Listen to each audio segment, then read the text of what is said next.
to offset the challenges imposed on our students by the pandemic. SETI's partnerships are adding value to member states in the form of technical assistance, training, and access to tools and services.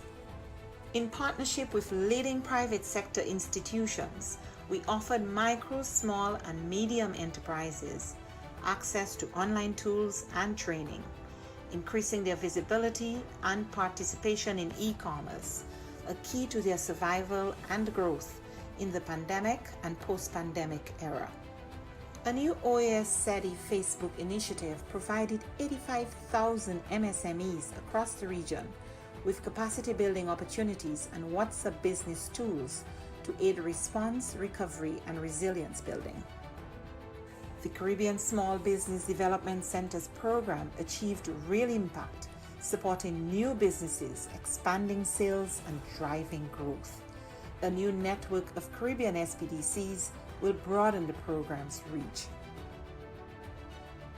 The Inter-American Committee on Tourism, the CTOUR, convened ministerial-level policy dialogue in an urgent response to the impact of the pandemic on the hard-hit tourism and hospitality sectors.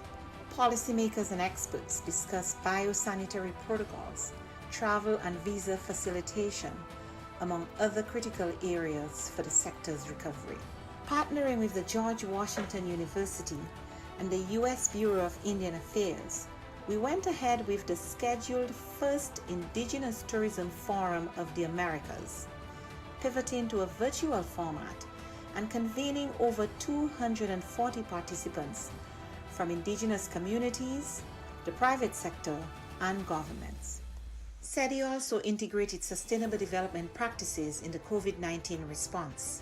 The pandemic is a daily reminder of the links between water, health, sanitation, food security, and nutrition. We ensured the continuity of our water management projects in the Plata Basin and worked with governments and partners in the design of an investment portfolio valued at $90 million. Additionally, the Energy and Climate Partnership of the Americas continued to share relevant best practices and responses to the pandemic on energy and air quality. These few examples indicate our collective impact. We cannot do this alone. It is now more urgent than ever to address the region's structural weaknesses, to recover from the health, economic, and social crises occasioned by the pandemic and prepare for future shocks. It is imperative that we work together as we risk losing recent development gains and seeing millions fall back into poverty. It is time for the region to redirect course and pursue a more sustainable, resilient, and equitable future for all. We are in this together. But the resilience building agenda is too big for any one stakeholder to address acting alone, and simply bringing together stakeholders, whether at the national, subnational, regional, or global level, is not enough. Effective, focused, and sustained coordination among stakeholders is paramount to provide countries with integrated and comprehensive support.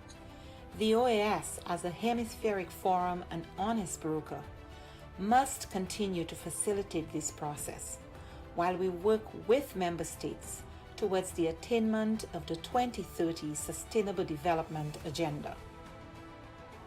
Cooperation, collaboration, and partnerships that include all actors strengthen us, enabling us to be more than the sum of our parts,